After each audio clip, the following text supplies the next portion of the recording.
Town Band Banter with Doc and Dave. Every week, two longtime friends and colleagues in the world of music, David Price and Donald Doc Smith, get together to discuss the triumphs as well as the twists and turns of lifelong learning for the dedicated members of thousands of civilian community music ensembles of every shape and size. Your comments and suggestions are always welcomed through email as info@townbandbanter.com, Facebook, Town Band Banter, and Instagram, #TownBandBanter. And now for our hosts, Doc and Dave. All right, Dave, you ready? I am ready. Oh, here we go, season 3, and this is episode 4, and season 3 we're running a little bit behind. We're catching up. We're going for quality, not quantity this season. You'll get that. Boy, do we have quality. Our guest today is General Reginald Centracchio, and better known as Reggie. And we had quite a meeting between us. Dave, on the way up, was telling me about how you met him too, which is cool. But do you want to do yours first? Yeah, I'll just say because you inspected him and made him do push-ups, right? Isn't that how? Oh yeah, with the Kentish the first time. He's still drinking, huh? I think must have been the early 2000s, I think. And I was in the Kentish Guards, Spiker Drum Corps. Yes, that's right. And the Kentish Guards being historical military unit. And they had to have a certain number of, over the years, a certain number of presentations in which they would be evaluated and inspected and things of that sort. And so they somehow conned you into that. I was the adjutant general for all that time, so every time he did something nice, I was there. Yeah. If it was not nice, I'd send my Yeah, yeah. But it actually was really neat. I enjoyed playing with the Kentish Guards, a wonderful military unit, and one of the, I think maybe the oldest in the country. I don't know. I think it is. It might be. Yeah. Every group you talk to says that. And then go ahead and prove or not. How are you going to do that? I don't know, while they're loading your muskets, you could just leave. They're going to be involved in a lot of stuff that we're doing for the 250th anniversary all over the state. Yeah, I would imagine the group's going to be very busy this year. Yeah. We're going to be talking, we'll bring that up as we go on, for sure, all of that. And then how I met you was so precious.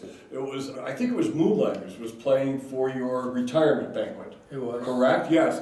So playing lead trumpet, and we're in between songs, and all of a sudden I get a tap on my shoulder. And I turn around, and it's you, in full uniform. And I knew who you were, not before then, but because it was in honor of you. And he said, "Can I help you with something?" He said, "Can I sit in?" And I said, "What?" Then I saw the trumpet. I said, "Oh, sure. What part do you want to play?" And you said, "I'm a general. First trumpet." Without hesitation. So we doubled for a while and stuff, and we've been friends ever since. Amen. That moment. I feel so blessed to have gotten to know you. So that was good. Why don't you give us, I probably don't know some of this either, not so much the military career, but what's your musical career? Since this podcast is primarily about community ensembles, which you're certainly immersed in. I started playing trumpet probably in my junior year in school with Eddie Ernst. And before that, I'd pick it up and do a few songs here and there. But then, when we were seniors, we put together a small band, and we were actually playing. We made some pretty good gigs there. I think I played one night. We did New Year's Eve, and we got $7 each. Whoa, really? And that was for 4 hours. Yeah. That was big money back then. But this before you're married, so you didn't even have to hide it from it. You know, you keep it all. You just keep it the whole $7. Yeah. So then it went on from there, and then I went on active duty and stayed on active duty. And then when I got back from active duty for a short time, I joined several other bands, and we had this band, that band, and finally we came up with the Moonlighters, which was the one that I think you might remember pretty well. Active duty wasn't playing in a band in the military. You were actually, it was part of it. Oh, really? I went on Okay. active duty to begin with through basic combat training at Fort Dix, and it was a spread of about maybe 3 weeks before I went from Fort Dix to Fort Bliss, Texas. Okay. Until they had an opening to be able to take what I was going to do. And so I was there for 3 weeks, and I played with the Fort Dix band. Oh, wow. Yeah, go up and down the road here. And guys were doing other stuff, and how the hell did you do that? I said, well, when you play an instrument, you get the best thing. That can happen, depending, you have to be in the right place at the right time in the military. That's why you got in, because Dick Bundy, who we've interviewed too, told me that someone told him he was recruited and he was going to one of the top bands. and he was going through boot camp. And they said, keep your orders with you at all times, even in the shower. And lo and behold, one time he was in the shower and he said, Bundy, we need to talk to you right after. And he came out and said, there's a bus waiting for you out there. You've been sent to officer training school. He said, no, sir, here are my orders. He had it with him in the shower and needed it. And ended up going to the band instead. But it was like that close that he wasn't. So myself and my command sergeant major are the only two people who have ever gotten a honorary membership to Pershing Zone. Oh, wow. And I have a certificate, and I have My some gosh. other things on You didn't have to go through the audition, or? No, a honorary member. Yeah, I said, okay. can I play with you? He said, absolutely not. Right. Yes, just don't bring your mouth back. No trumpet. No trumpet. Oh, man. So you started junior year in high school, which is really late. Yeah, You kind of started late, and then there wasn't any college, you went right into the military. yeah. Right after I graduated from high school. So you're only playing 2 years, and then, but you learned quick. Well, I was still playing. I didn't take any lessons or stuff like that. Playing with a high school band for those 2 years. Yeah. And certainly my senior year. And then from there on, I put the trumpet away, except for I was at the Fort Dix band for a while. Yeah. And then I got off active duty, and then we started to get real heavy. We were doing pretty good gigs with a small band. Wow. I can't even remember the name. Now, when you say small band, what We had instrumentation? about five. I had myself, I had another second trumpet, we had two saxes, had the guitar and drums. And we had Yeah. vocals. Okay. That was it. Yeah. We did all the stuff that was current at that particular time. Wow. That's amazing. Okay, so that's school, the military, and then after that, how did you get, now you're one of the main booking persons in the whole state and everything else after you were adjutant general, so you made all these connections. Everyone knows you in the state. And then you started booking music. Sometimes that's good, sometimes. Music has always been part of me. I think the biggest challenge I had was trying to discern what I really loved to play, and that was big band music. As you both doing the current stuff at the time, started to get into Elvis Presley, started to get into that kind of stuff, Yeah. and just didn't go there, you know. My hips are always sore. Yeah. Reggie, for the audience, Reggie plays in ROPS with us, so that's the retired old musicians playing swing. I read in the article that I was reading about you that you were influenced by Harry James. It was. Yeah, very much. As I remember my brother loving the sound of Harry, but we had some Harry James records that we couldn't get enough of. I think it was the Carnival of Venice. He was doing a version of that, and it's quite famous. Yeah. And it was, we used to play it. Oh my gosh, unbelievable! You know? And I try to mimic some of that stuff now. Yeah. Perhaps you both have recognized it. Yeah, absolutely. Yeah. But you talk about the music of the time, and it started to really get to the point where people really didn't want to listen to big band music. They were listening to other stuff. And I think we're still in that particular time frame right now. You have to have the audience that wants to hear that kind of music, and you play it. It's ironic though, when young kids hear that music, they say, wow, that's really nice. Yeah. And they really enjoy it because they hadn't heard it before. And now they have access to hearing any kind of music from any era, anytime they want, walking anywhere they want, as opposed to winding up the Victrola. Like you can listen to anything, anytime. And I find the diversity, like even when I taught at Tough Middle School in Pawtucket, when they say, okay, give them an assignment to bring in something that you were listening to, I'd be surprised. Yeah. I thought the kids were only using one thing, hip hop or hip hop. That was it. And that was not the case. And they were listening to a wide range of things. Not so much big band, but they were listening to a lot of different stuff. So I was always amused by that. So what we're trying to get to, I think, is with the community ensembles. What community ensembles were in? Were they always like military? Not. Then there was like wedding bands and the smaller groups, and then the big band. Yeah. Was the first big band that you formed was Moonlighters? Moonlighters, yeah. Okay, which I played in the Moonlighters along the way. Did you ever play with that? I think I filled in once or twice, Yeah. if I remember right. And then they heard you play. And then that was it. I never got a call. You were playing with French horn or playing drums? Oh, playing drums. I was playing drums. Did you play with them when they did the movie in Newport?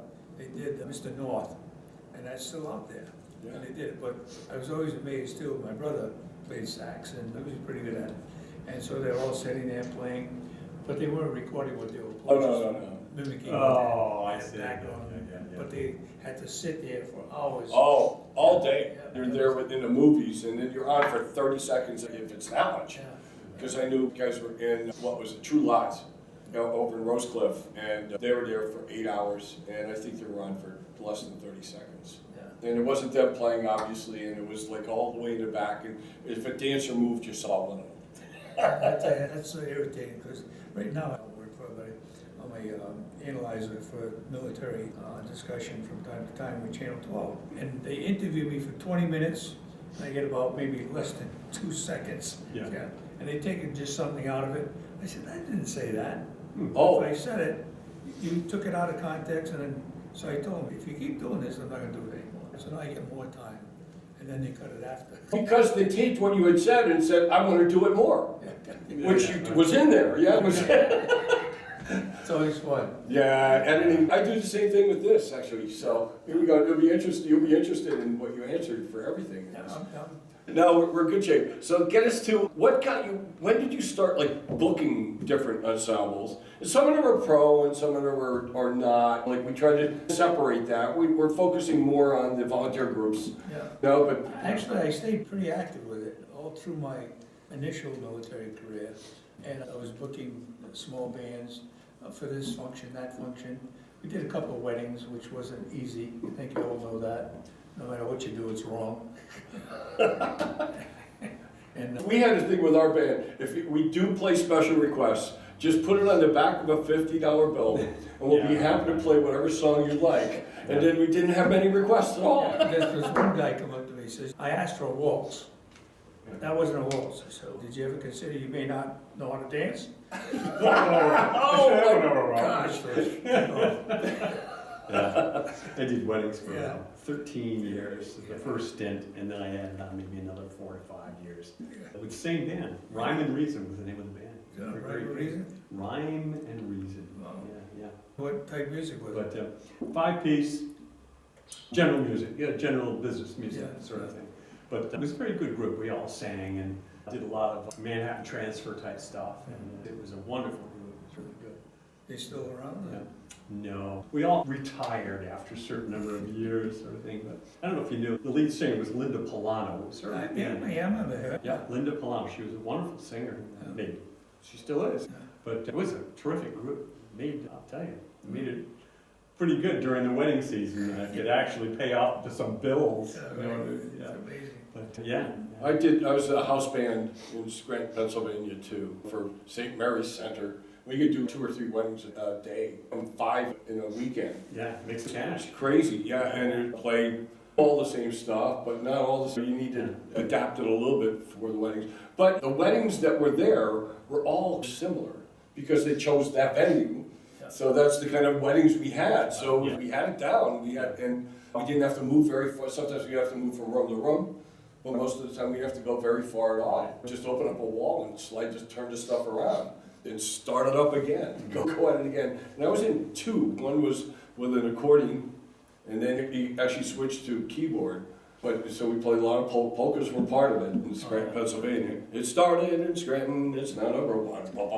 Pennsylvania polka. You know that one? You don't have any in there. No, we don't have anything. Everything's a song. We're sophisticated here. We don't do those. Everything's a silly song cue with little us, isn't dances. it? Yeah. Well, you know, I kept playing all the way until, even when I was on active duty, and then I got appointed as the adjutant general. I put the trumpet in the case and didn't touch it for almost 10 years. Because if you're in a... Remember, I heard you that night, so I believe you. Yeah. I heard a guy.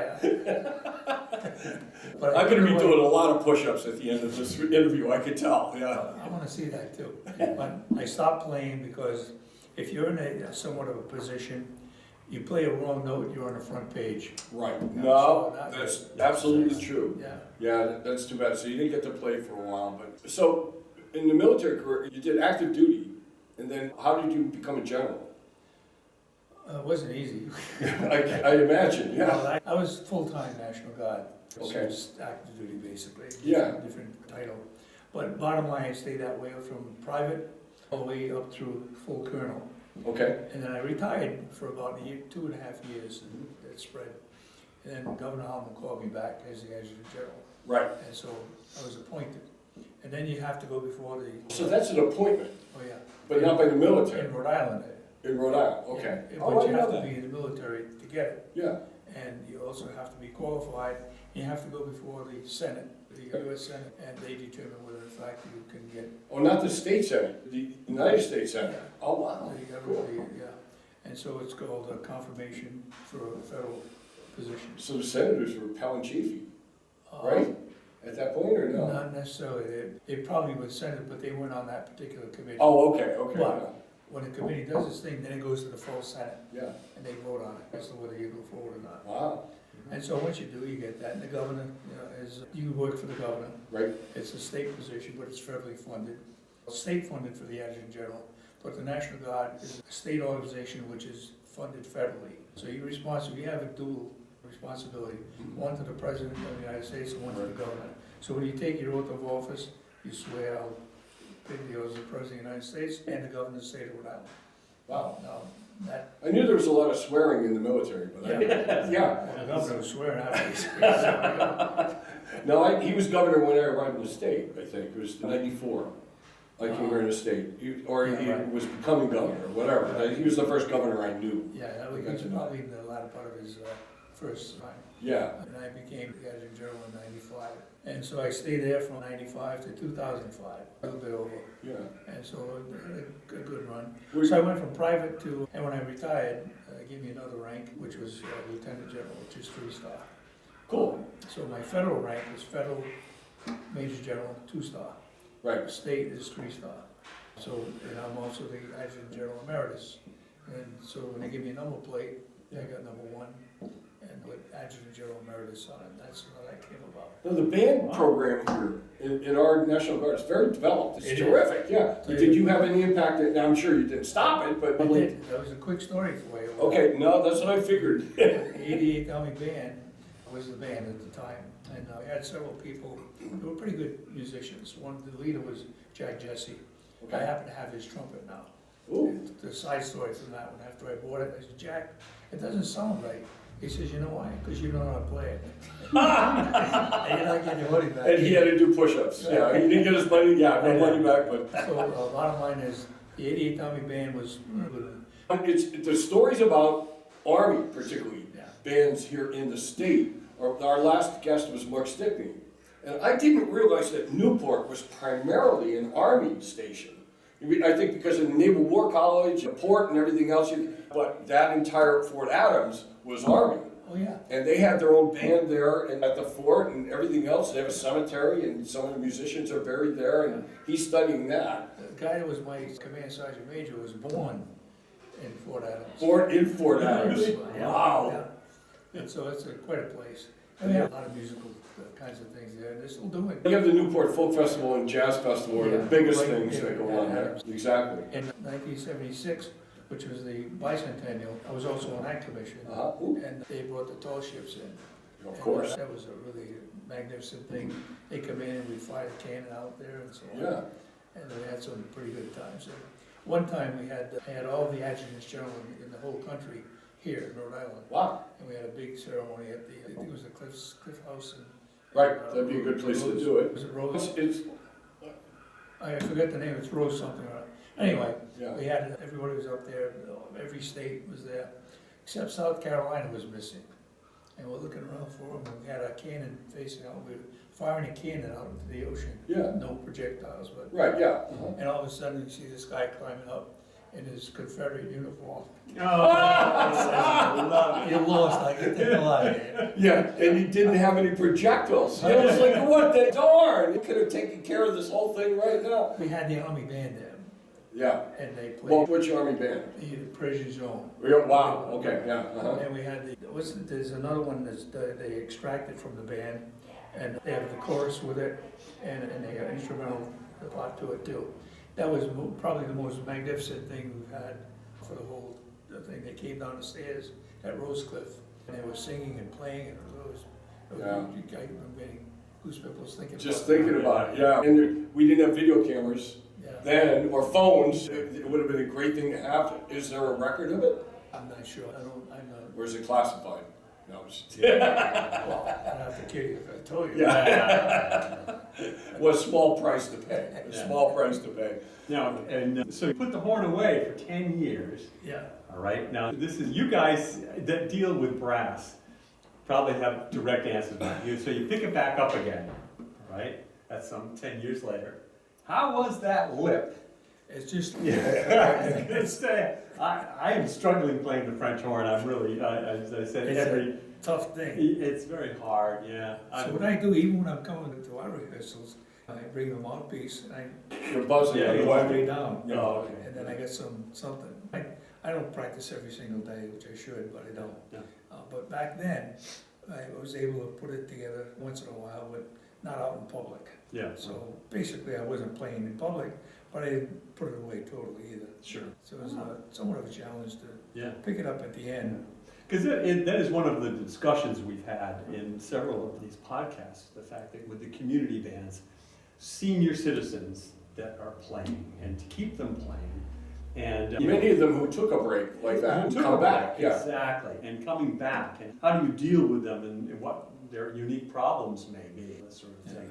Yeah. And it's a real challenge. Doc, he directs Jamestown over there, and it's a wonderful group. It's really nice, but boy, we have kids there, we have guys that are in their 90s, there's quite a spread there. How do you pull them all together? And how do you tell the guys that are getting older, guys and gals, that they might not be able to play the first part anymore? That's You know where what the I'm push, saying? that's where the push-ups come. That's what- If you can't do 25 push-ups, you're out, yeah. I'm in that category too, and I'm comfortable within the staff. Yeah. But if you go up to the A, B, C up there, he does it like nothing, but I get a string and get up there. Sure. And I get there and I stay there for a little while. But to take it and do it constantly, you gotta rehearse every single day. Yeah. The musculature is really teeny, so small muscles atrophy quickly as well as they come back quickly. It's a double-edged sword, so it works that way, but there's the error too. And that's what we're trying to get in with a doctor who specializes in that and talk about that. What we try to do is find medical doctors who are still performing musicians Oh, and talk to them about their specialty and their insights into their specialty. And getting some fascinating answers, but we're having trouble finding now the respiratory, because it wasn't you, it was someone else that was telling me. All right, we have a wonderful euphonium player, and he's saying it may be coming to an end because I just don't have the air anymore.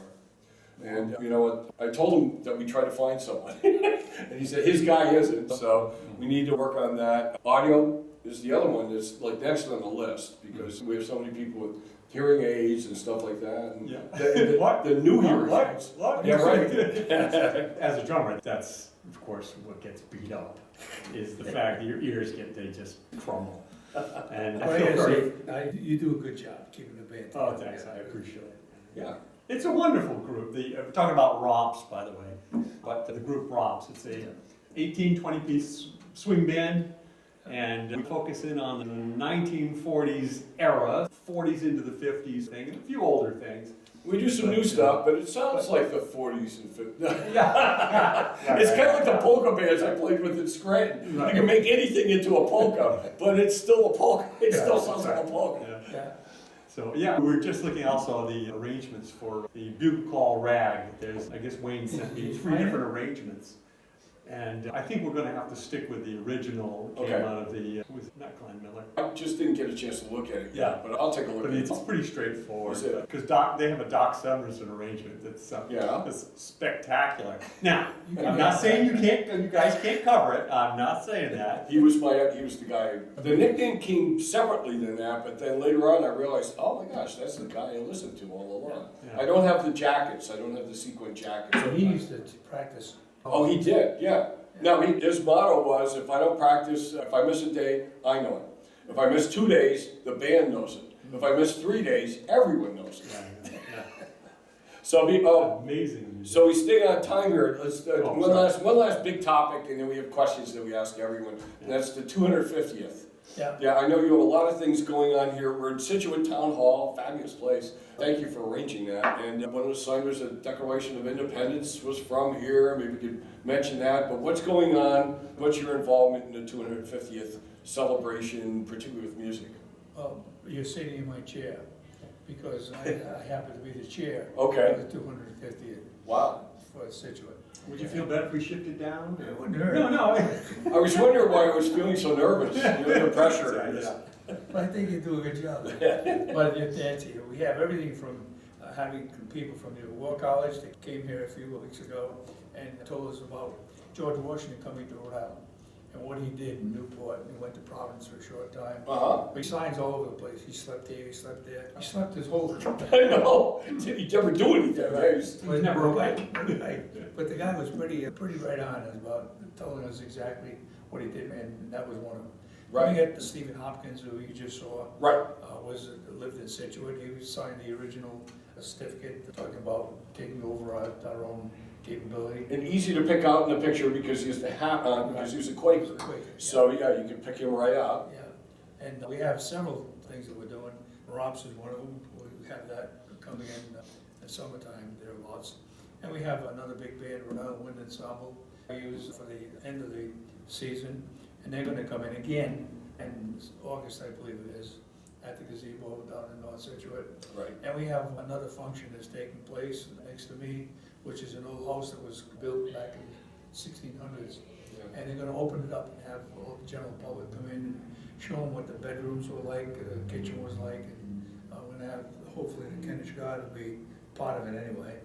And many things are going on. Right. And then, of course, that's gonna be dovetailed with a concert series that I put together, Right. starting in May all the way through August. And we put everything from acoustics to acoustic guitar to some light jazz, some light rock. I can tell you right now, we don't do any heavy metal. Okay. We don't do any rap crap. Okay. So, All right. those two are all. And it's a good time that we have. Maybe we should start a patriotic rap group. Yeah. Well, I'll sit out there. you can see the enthusiasm in his eyes. I'll work on it too. Like we'll see. I'll put a pledge. I can pledge to the flag. Pledge to the flag. No, I better not go into this. You can handle it though. Oh no, I just proved I can't. But that's good. So lots of activities, right? You're going to be very busy. Yeah. Yeah, which is We're wonderful. started. We're gonna go all the way through December, and the big deal is in May, we have the Memorial Day Parade. All right, so back into, why don't we ask you the questions? We always ask guests questions. Sometimes, I think we covered some of this, but it may prompt something interesting. I think I sent you what we were gonna do, right? Did you see that or I didn't not? see it. That's okay. You're so good on your feet anyway. Like the first one is, what was your most memorable experience with a community music ensemble? Probably, we played a gig down at the, I guess it was the Rose on Patuxent. Roads, yeah, roads. And the most memorable time, not having to do too much with the music, but we had one heck of a flood at Right. that time. Absolutely. And the whole place was underwater, right up to the bottom where all the instruments were and so on. Right, for folks that aren't from here, Roads of the Patuxent, all the big bands played there. It was a dance hall. It was built as a grand dance hall right on the Patuxent River, beautiful river that winds through the Gaspee. In his history, Down the road a little bit. it's down the road a little bit, but the ship, there was some, maybe you could explain that because I forget. It was a tax ship, Right, and they went out and burned it. That was the first thing that was done against the crown. against the crown, taxes, and that was here in Rhode Island, and then he built a dance hall not that far away. But beautiful place, and every time I play there, Yeah. I get a feeling, who stood on this spot, maybe playing the original band, playing the music I'm playing right now. I know exactly what you mean. I feel honored, like I feel honored to be there. It's not, and some people just don't get that, but I do. My best band is Glenn Miller. Sure. I can remember standing up on the trumpet and playing that and saying, man, the guy that's playing this is right next to me. Not here, really, but he's right next to me. You Yeah. get that feeling. That was one of the things that I really enjoyed. So that, it was just playing there, I could relate to that band. What was another one? How did participating in community bands affect you? So you weren't in a lot of community bands, really, along your way. No, I wasn't. It was more the school band, and then you did something out, a spin-off of that, and then military bands. Actually, we had one community band here in Rhode Island. Okay. In Scituate.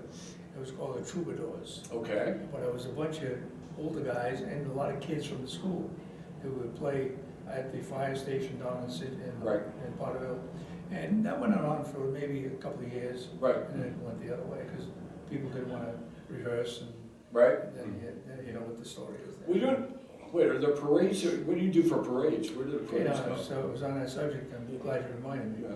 The Memorial Day Parade, we're gonna make it pretty big this year. Okay. We're gonna tag on to it, the 250th anniversary of Scituate. Sure. So we're gonna have maybe 4 to 5 floats, and we have a meeting this, right, in about 2 hours, as to how we're gonna put that together. Okay, And then we got a whole bunch of Boy Scouts, Girl Scouts, and right, several bands that we're trying to get our hands on. right. That's a real tough thing to do this year. It's got We're all more, committed already. and it's got more difficult because there aren't as many bands to go around. Exactly. It's getting to be challenged, so good luck with that, I hope that's it. So, and that was the next question, what's a big challenge with community music ensembles? And that's it right now, Yeah. just people continuing on. It's a lot of the old folks, I was thinking, that's us, when you're thinking, there's a bunch of old guys. It's like, here we go. So Dave, you always ask the last question, so what do you got? And the big question is like, how do you see in the future community bands developing? What do you see for the future in community band activities? Is it going to work? Is it going to continue? Is it? I think it'll continue, but it won't be what we see now. I think too many people, certainly not our age, but several years younger, are not really doing that. And they might be playing here and there, but the only people that would be looking to put a band together would be those that maybe have been professionals for a while, and they don't want to let it go. So they might try to put something together. But putting a community band together out of a particular area is going to be a big challenge, because you got 2 things that are not in our favor. Number one, DJs. I don't like those guys. Well, but they're just as expensive as live band. That's right. They priced it, they're starting to price themselves out, so that may be, that may be wonderful. Yeah. And the other thing was AI, Yeah. artificial intelligence. You can put a band together and make it just as it's playing right now and not even be there. Yeah, possibly. That's gonna be I it. think. So then the counter to that would be why the Jamestown Band was founded. And I don't know if you know this, but it turned out that it fell apart. Oh, I know what it was. A new director came on in Newport who didn't want to march.